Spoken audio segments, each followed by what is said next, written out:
Hello world, hola todo el mundo. This is Sexy Flannel Guy today, and it is February 19th, 2024, and I'm feeling extra sexy today because it is winter time, there is snow out, and as everyone who knows me knows, that I prefer the winter. I absolutely love the snow. I love the winter, and that's why I moved up to northern Michigan from the very warm coastal.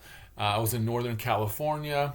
Half of the 30, I was in California for 37 years or thereabouts, and half of that time was spent in the LA area. In fact, my three children were all born at Bellflower Hospital, which is in the Long Beach, California area. And then the second half of my adult life in California, I was in Northern California, but still, it was very warm. It was very warm. And I yearn to get back to the winter. So I feel really good when it's wintertime.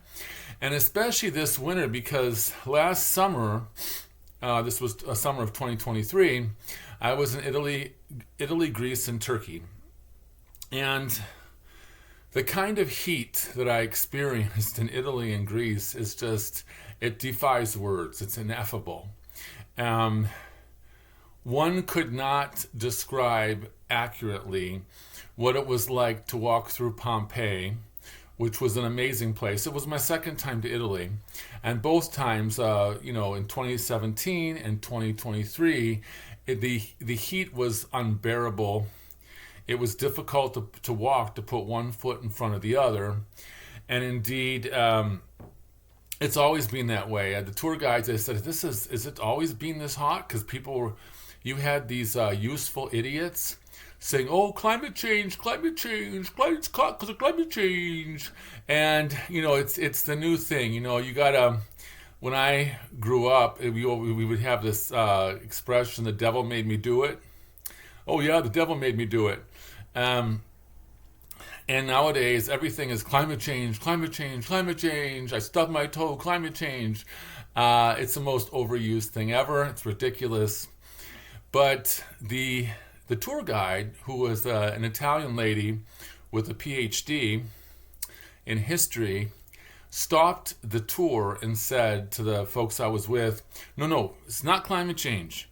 It's always been this hot in Italy. And she was using Celsius, not Fahrenheit, so it's hard to follow it, but she was for us Americans, trying to draw some sort of, she was talking about the degrees in Celsius compared, it was pretty much the same thing.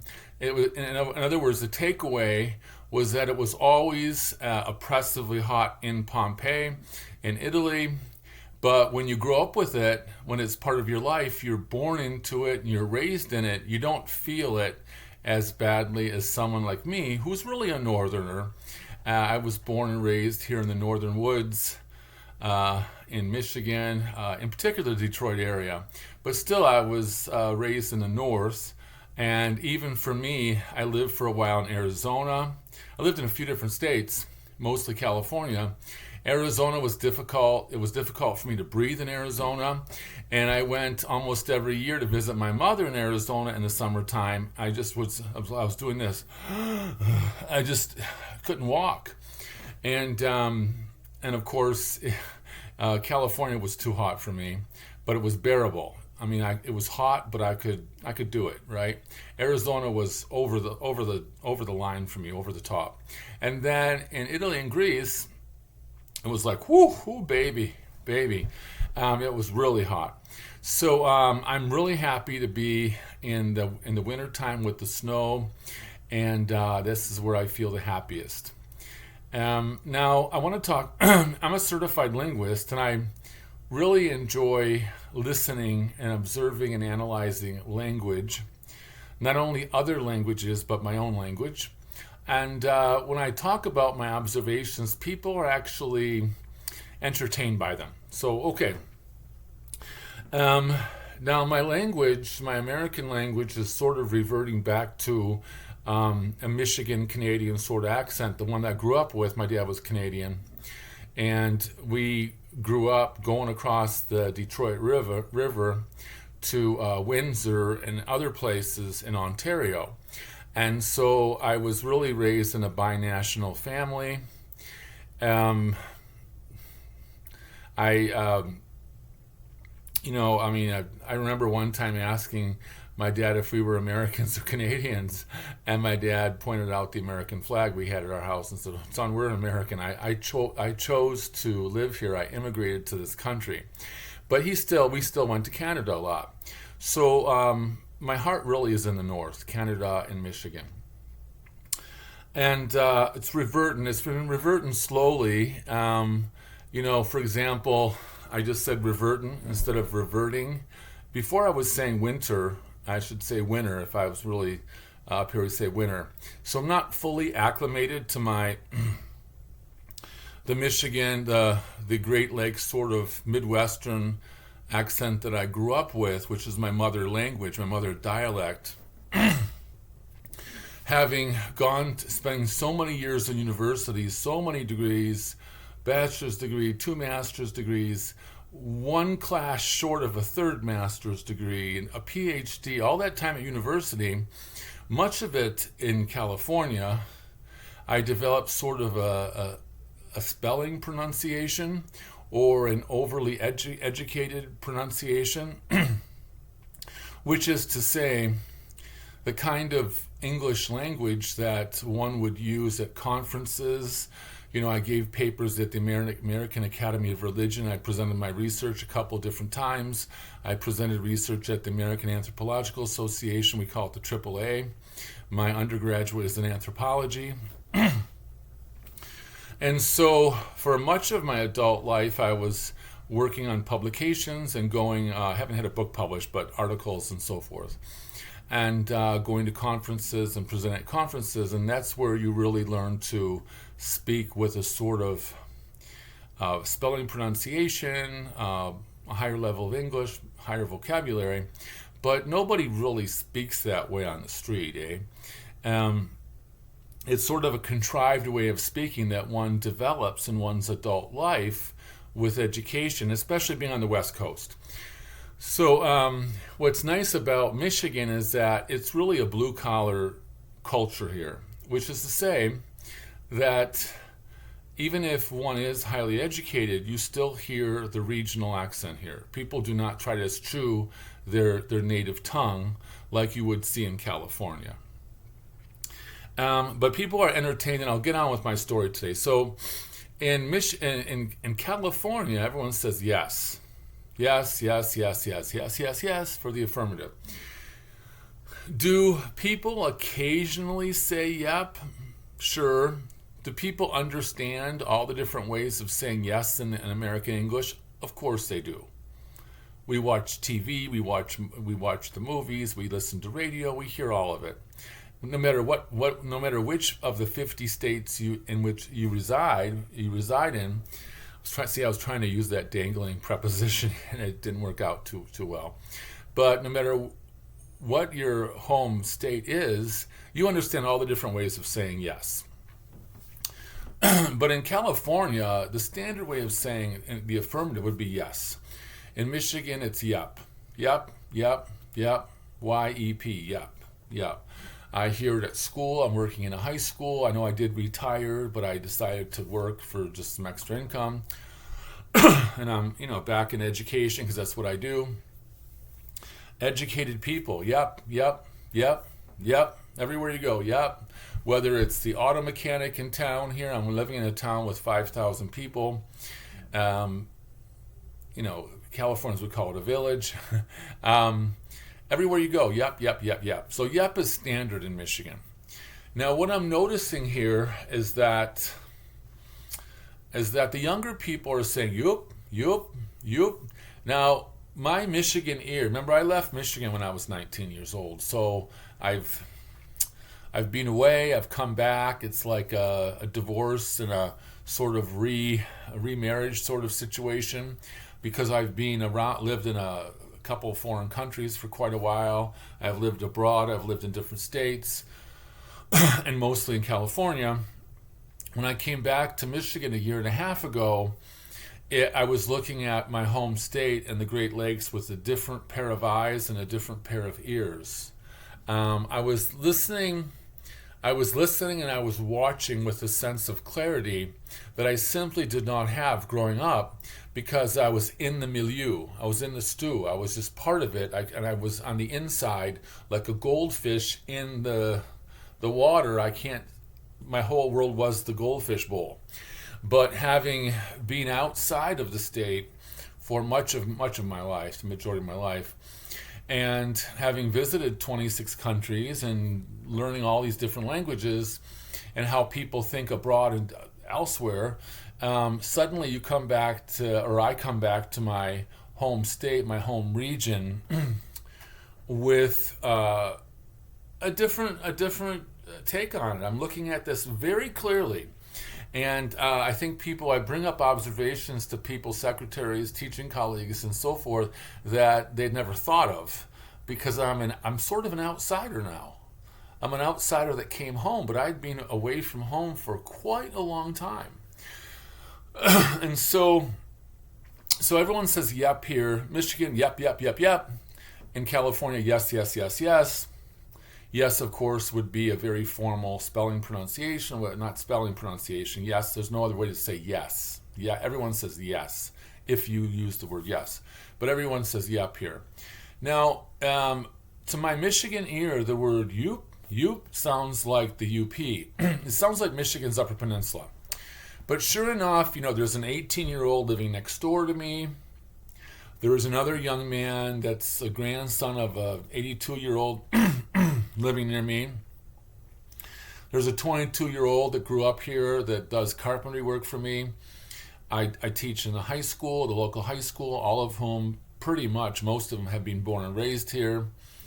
I go around on the weekends. I travel about locally because Michigan's a very small state in contrast to California. You can be...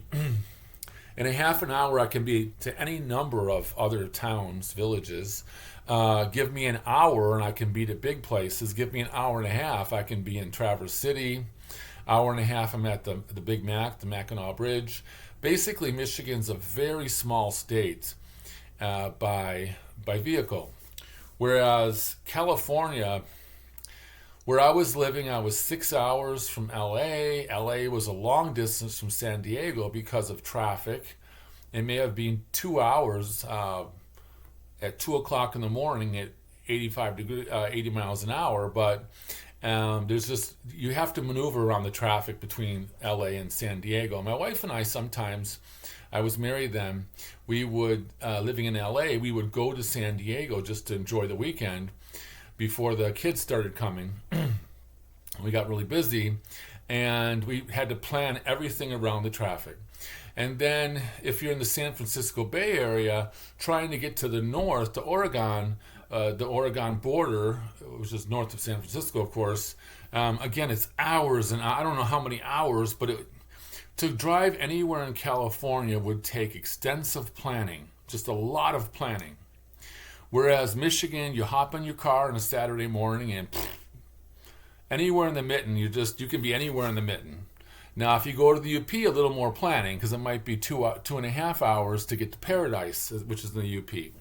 And then Marquette, I haven't been to Marquette since I've moved back to Michigan. It's a lot further. But at least in the mitten part of Michigan, you're close to anything. There's no excuse, eh?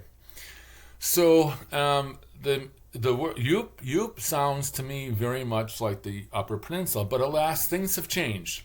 So when I'm talking to and I have a tenant in one of my houses that he's 20 years old, so I'm trying to make the argument that there are all these young men that I talk to on and off in their 20s, and they were born and raised here, and they're talking to you, and they'll say, Yoop, Yoop, Yoop, oh, Yoop, Yoop, Yoop.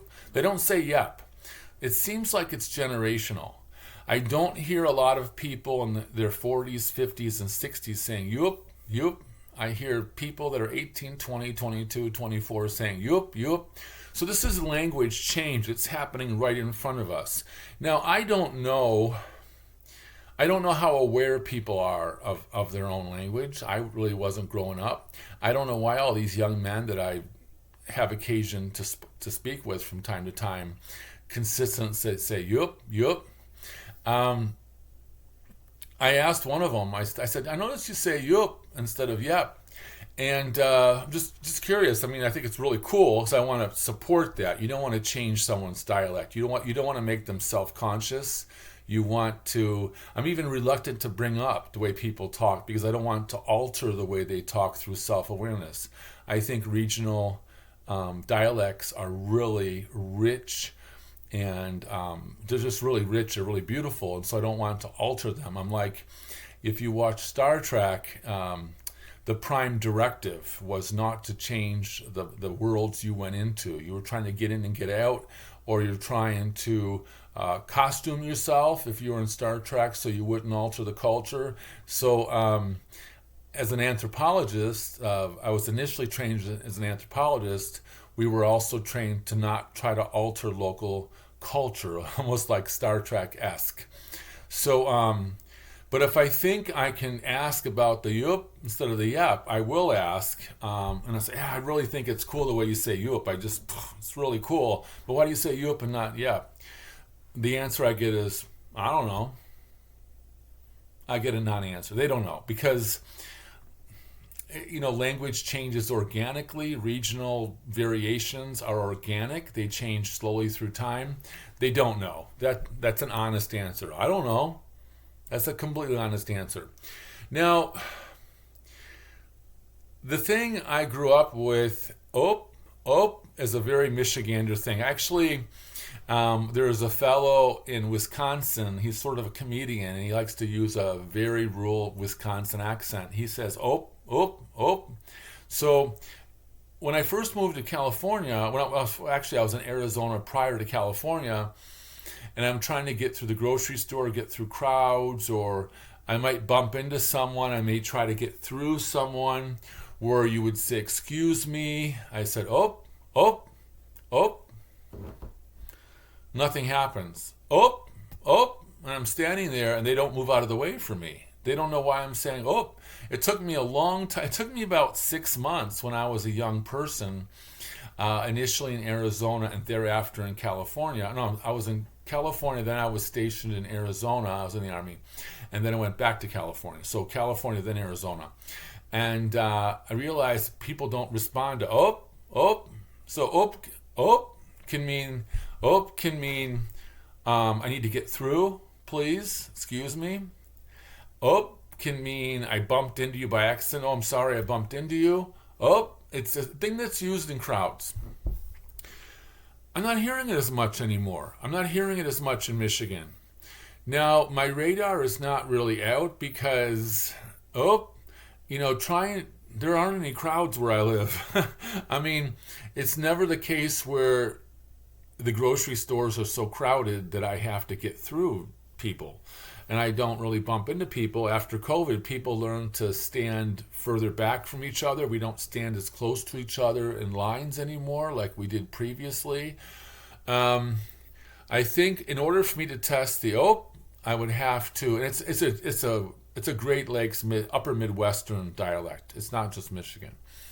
I would have to go to Detroit or Grand Rapids, which I have not done, where there's lots of people, and see, if it works. I'm sure it will. I don't know that it'll work, but we'll see. But even people who say yep for yes will say yup in place of you're welcome. I've noticed this a lot.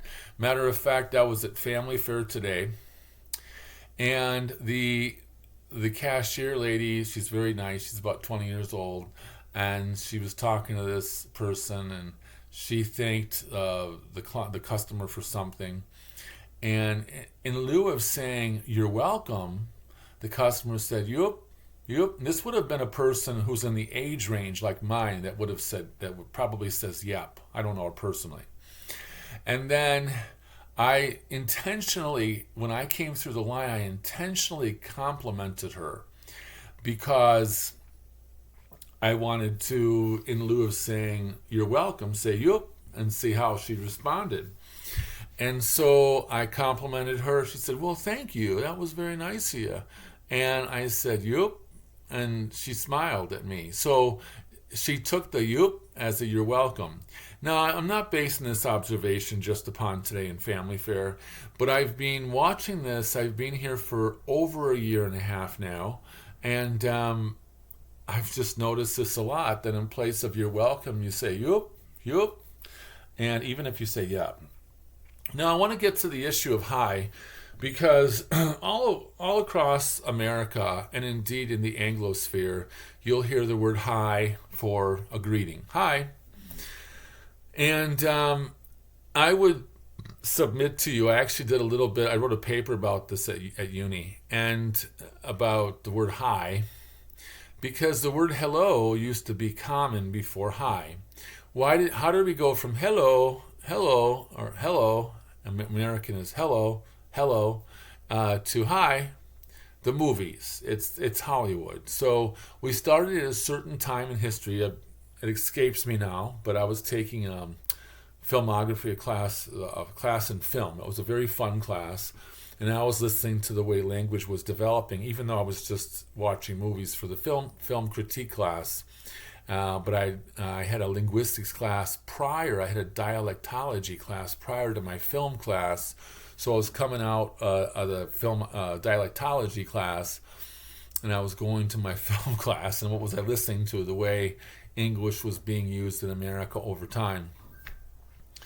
And alas, it was Hollywood. It was Hollywood that changed everyone to hi.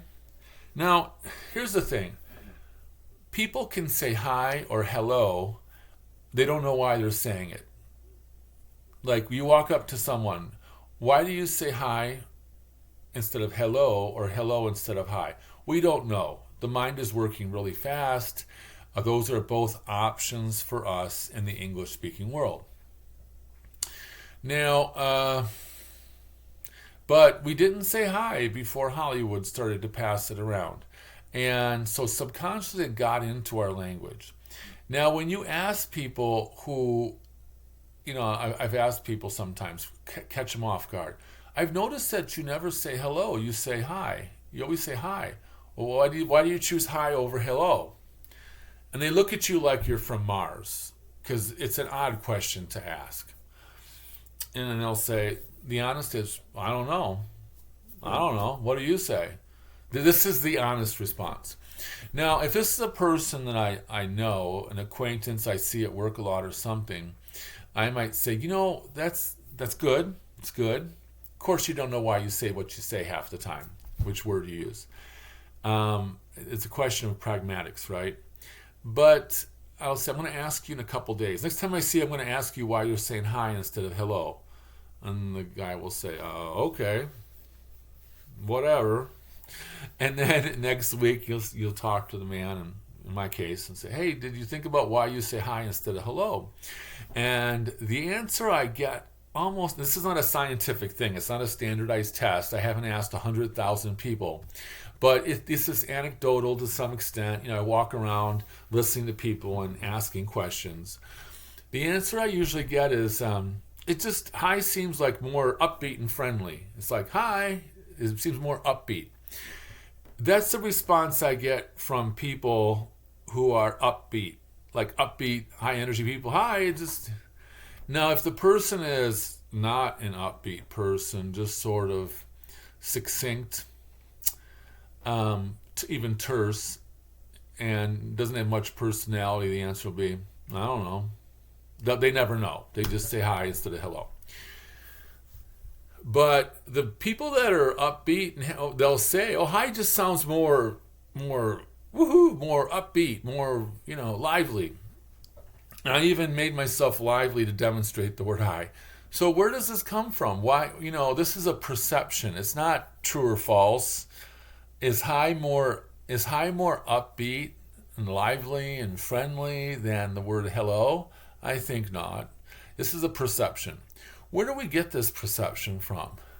It's from Hollywood. Once you start seeing movies from Hollywood come out that have hi, they're in the context of parties like Animal, what was it called? Animal, not Animal Farm, Animal Party, Animal House. I think it's called Animal House. You look at these, it started out as teenage movies or college level, college age movies. Hi, hi, from the girls at first, and the boys would say hi. And then it was like, woohoo, we have a beer in our hand and the music is going.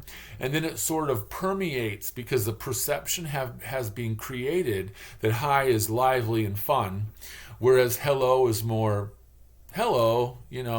Although I'm telling you, I go to England almost every year. Didn't get there last year because I was too busy. I was in Italy, Greece, and Turkey. So I feel like these withdrawals because the UK is my second home. I consider like a second home. And they do say hi sometimes in England, but the word hello is used much more in England than in America. And people are very lively. Hello. Now, I want to get to hello in Michigan. People are not going to say hello. They're going to say hello. The becomes a U. Hello. I don't know why. If I were granted a life of 300 years where I had almost limitless time, I would undertake a study as to why very often the S sound transmogrifies into a U in England and in America and Great Lakes area. The upper Midwest, I don't know why we say hello instead of hello. I don't know why the vowel changes. It's interesting. It's not interesting enough for me to spend months of my life researching, but it's interesting nonetheless. So I went to the BP gas station tonight around 7 o'clock. We lost power for about three and a half hours, and my generator kicked in. I didn't lose anything because I have a generator. But around 7 o'clock, I decided I want to drive around the neighborhood. I know a lot of people don't have generators. Maybe I can help out. I don't know what I would do. Looking back on it, it's 8:19 now. What could I have possibly done? I don't know. But there was a sense of collective community concern that neighbors of mine didn't have generators and if I can do anything to help. But alas, as I got into my truck, I turned on my truck to pull out, and then I noticed there was a momentary glitch in my electricity. And then I was in my garage, actually, with the truck running, warming up. Went back in the house. The generator was off. The generator is very loud. The generator was off, and the electricity was on. And I noticed that people, when I went down Tower Hill Road, people had lights on. So, alas, nothing to worry about at that point. But I was at the BP gas station, and ladies said, hello. And I said, hello. Notice we said hello. We didn't say hello. We didn't say hello, we said hello.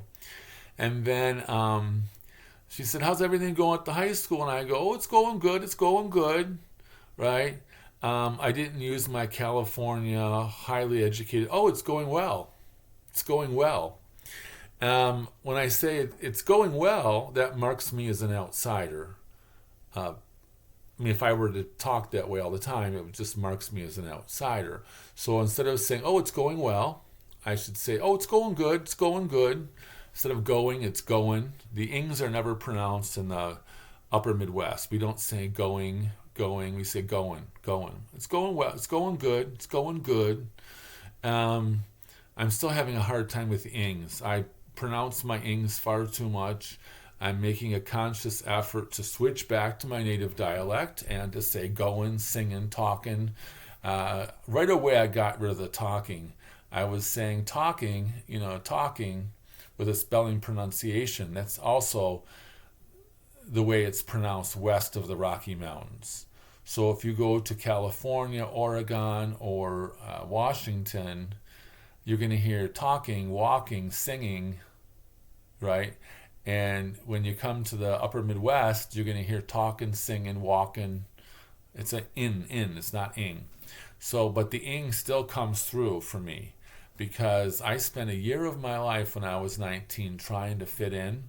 I didn't want to sound like an outsider when I was in California, and I would stand in front of the mirror and say, "Going, talking, singing, listening, ing," and I just trained myself through rote to never say talking, singing, walking. And then when I got back to Michigan, it felt good to hear it, because this is my mama lotion. There's a Yiddish word, mama lotion. The mama lotion is the language you hear from your mother, the language you hear at the cradle, and the language I heard growing up. Not growing up, but growing up was upper Midwest blue collar English, and it felt like I was home again. And so I'm trying very hard to get rid of the ings and just go to the ins, talking. So that's that. Hello instead of hello. If you hear people say hello with the e, with spelling pronunciation, the pronunciation used west of the Rockies, this is probably a person who spent time living outside of Michigan, such as myself. Or there's a really strange group of people that I meet them some here, there, everywhere, but not a lot of people. But there's a strange breed of people, or let me just say, they're different ducks. They're different duck that are sort of ashamed of Michigan culture, or ashamed of living up north, ashamed of rural America, and always want to say, "Oh, Europe is better. In Europe, they do it this way. In America, we're just really." So I do run into these people that have never been to Europe, and yet they always want to trash America. Or, I mean, maybe you've gone to Europe one time as a kid, right? But this doesn't really count very well. What do you know when you're a teenager, right? Or they really haven't been around the whole country. A lot of Michiganders go to Florida. So I think, I haven't done a study, but seems like every other person I meet who was born and raised here has been to Florida at least once in their life. Florida is a destination for Michiganders, right? So it's just like if you're in California, you go to Mexico. Californians go to Mexico. I mean, it's hard to find someone in California who didn't go to Mexico. It's hard to find someone here who hasn't been to Florida. Actually, you're looking at one right now. I have never been to Florida because my parents were so poor they couldn't take us to Florida. If I had stayed here for my adult life, I would have been to Florida. I've been to more than half the states in the United States, but since I was going off to Arizona and California, I followed those patterns and I went to Mexico.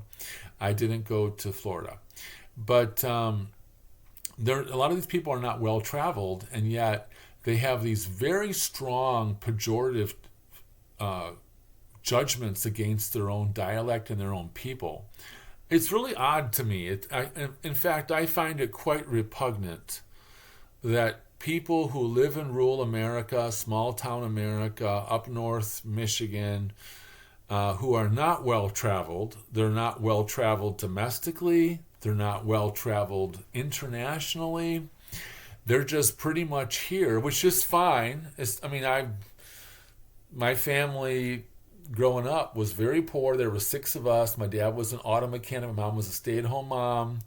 What did we do for vacations? We went camping. We were camping all over Michigan, going to campgrounds, paying the $2 a day, I guess it was, to park our pop-up tent camper thing that my grandpa had, that my grandpa would lend to us. They were really cold because there's no insulation, eh? And when the cool breezes came, it was like a tent popping out from the camper thing. We would borrow grandpa's, and that's what we did, right? Because we didn't have any money. So I'm not against people who are not well traveled, domestically or internationally, right? But what I am against is people who, I find it repugnant that people are well rooted in a certain area, let's say in small town America, and they think that everything is better somewhere else, and they make a point of saying hello instead of hello. They make a point of saying yes. They're very deliberate about it. It's not it's not that common, but I meet these people, especially when you're a teacher. When you're a teacher, you meet a certain kind of person, right? One of my teaching colleagues here at the local high school is really against being off for opening day. They call it Deer Day here at Houghton Lake. A lot of places they call it opening day, November 15th for hunting season.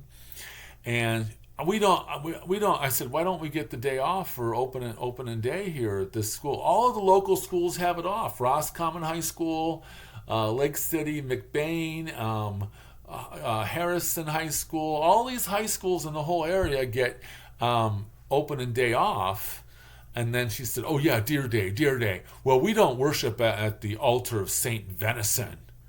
I don't hunt. Well, okay, well, I haven't hunted since I was like 14 years old either. I was in Michigan. I was in California where it's really anti-gun and anti-hunting. I mean, no one hunts that I knew. I mean, I guess there are people who hunt in California, but I didn't know who they were. I didn't meet those people. It wasn't common, right? It was very hard to get firearms in California. Very difficult. So it just wasn't done. So, okay, but I thought, this is a colleague of mine who's like a third generation Houghton Lake person. 3 generations, eh? That's a lot of generations.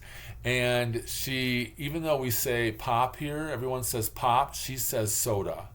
So she makes a point to say soda, even though everyone says pop. Now it's true, Chicago is an anomaly.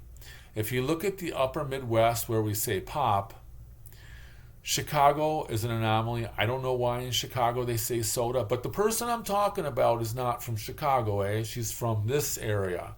There's nothing in her profile that would lend itself to her saying the word soda. But she's against hunting. She's against Deer Day. She doesn't like wearing camo. She's made comments about people who wear camo. Now I want to tell you who wears camo patterns in their clothes where I live. Everybody. I mean, there's 5,000 people here. I bet if you went into the closets of every single person who lives here, you will find shirts or pants or hats that have a camo, pattern on it. This is a buffalo check right here, right? I bet you would find camo. People wear camo. So she says soda instead of pop. She's against camo. She's against Deer Day. She's against hunting. Everything about her is she's in opposition to the place where her heart is, where her family is, where her parents were raised. Everything is like other. Other is better, right? And it comes across as very angry. It comes across as very maladjusted. Yes, a person can want to get out, travel, right? Become well-traveled. Like I said, I'm going to 2 new countries this summer that I've never been to before. I'm sorry, 1 new country I'm going to that I haven't been to before, and I want to add another country I'm thinking about. I'm thinking about going to Iceland. I really want to go to Iceland. And I also want to go to South Korea. So I have a problem with my knee. I need to get my knee replaced. It's going to be about 3 months of rehabilitation for my new knee. But in my head, I'm thinking South Korea and Iceland. South Korea and Iceland, 2 countries I haven't been to, and I really want to go there. Travel, right? But don't hate the place that nurtured you. Don't hate the cradle that rocked you. It just comes across as maladaptive, and it's very ugly. People who hate the region where they live or where they grew up, it's very ugly. It makes you very ugly. It was repulsive to me. Like, I met a person in California who came from the deep south where they have coal mines. It may have been West Virginia, can't recall. And she was happy to be in California, the lady I met, but she said, I really did there was so many good things about living up in the Appalachian Mountains. And she said we were really poor. We didn't know we were poor. We had tight family connections, kin. And she would speak very fondly about her childhood in the Appalachian Mountains, in Appalachia. And I used to like to hear her reminisce because she appreciated it.